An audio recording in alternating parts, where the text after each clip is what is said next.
অনেকেই মনে করে থাকে যে গ্যাসের চুলাতে কোনোভাবেই পারফেক্টভাবে কেক তৈরি করা সম্ভব নয়। আজকে আমি আপনাদের সাথে শেয়ার করব পারফেক্টভাবে কিভাবে গ্যাসের চুলাতে কেক তৈরি করতে পারেন।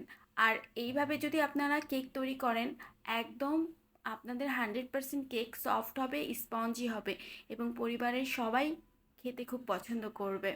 আর এই কেকগুলো তৈরি করতে অনেক অল্প উপকরণ লাগে। আশা করছি আজকের ভিডিওটা আপনাদের ভালো লাগবে।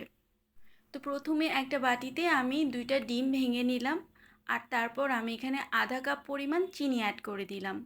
এরপর ডিমের সাথে চিনিটাকে খুব ভালোভাবে ফেটিয়ে নিতে হবে। একদম যতক্ষণ পর্যন্ত এই ফোমি টেক্সচারটা না চলে আসবে ঠিক ততক্ষণ পর্যন্ত কিন্তু বিট করতে হবে। তারপর একটা চালনির মধ্যে আধা কাপ পরিমাণ ময়দা ও আধা চা চামচ পরিমাণ বেকিং পাউডার দিয়ে দিলাম, যাতে করে কেকটা সফট আর স্পঞ্জি হয়। আপনারা কিন্তু বেকিং পাউডারের পরিবর্তে বেকিং সোডাও ইউজ করতে পারেন। তারপর এখানে আমি 3 চা চামচ পরিমাণ গুঁড়ো দুধ দিয়ে দিচ্ছি, আর একটু ঘ্রাণের জন্য এখানে অল্প একটু এলাচ গুঁড়ো অ্যাপ্লাই করে দিলাম। তারপর সবগুলো উপকরণকে খুব ভালোভাবে হ্যান্ড হুইস্কের দ্বারা মিশিয়ে নিচ্ছি, এবং মিশানোর কাজটা একটু ধীরে সুস্থে করতে হবে। তাড়াহুড়া করার কোনোই দরকার নেই, কারণ মিশানোটা যদি পারফেক্টভাবে হয় তাহলে কিন্তু কেকটা খেতে পারফেক্ট হবে। আরেকটা কথা, শুকনো উপকরণগুলো কিন্তু অবশ্যই একটু চালনির সাহায্যে ছেঁকে নেবেন। তারপরে এখানে আমি 1/3 কাপ পরিমাণ সয়াবিন তেল অ্যাড করে দিলাম। আপনারা কিন্তু চাইলে সয়াবিন তেলের পরিবর্তে বাটার ইউজ করতে পারেন, এতে করে কেক আরও বেশি টেস্টি হবে।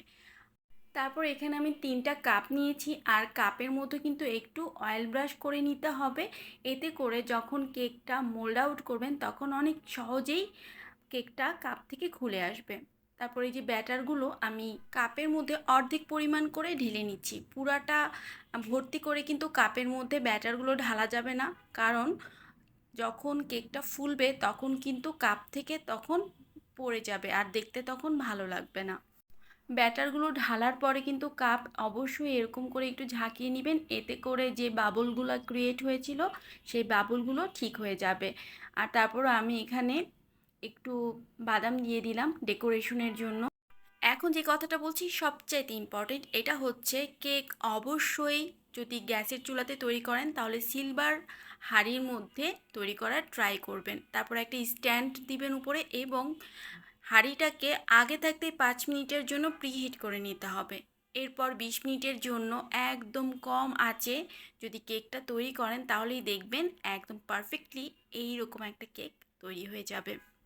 তো কখন বুঝবেন কেকটা হয়ে গিয়েছে? যখন দেখবেন 20 মিনিট পার হয়ে গিয়েছে, তখন কেকটাকে একটা টুথপিক দিয়ে একটুখানি এভাবে চেক করে নেবেন যে ঠিকঠাক মতো হয়েছে কি না।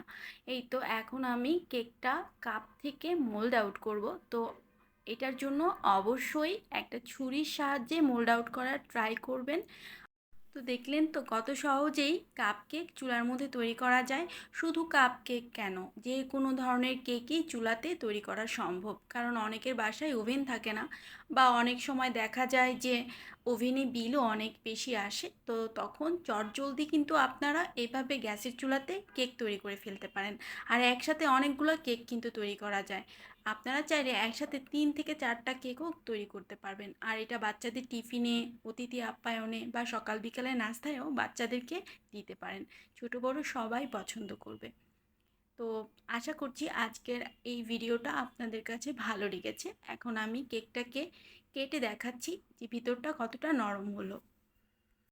দেখলেন তো কত সুন্দর সফট এবং স্পঞ্জি হয়েছে কেকটা।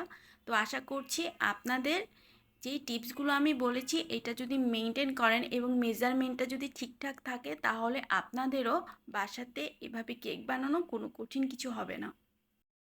ভিডিওটা যদি ভালো লেগে থাকে তাহলে প্লিজ লাইক, কমেন্ট এবং শেয়ার করে দিবেন। আজকে আমি অনেক অসুস্থ, এই অসুস্থ থাকা অবস্থাতেই রেকর্ড করেছি, তাই রেকর্ডিংটা হয়তো অনেক ভালো হয়নি। তো সেটা ক্ষমা সুন্দর দৃষ্টিতে দেখবেন। আজ এই পর্যন্তই, সবাই ভালো থাকবেন। আল্লাহ হাফেজ।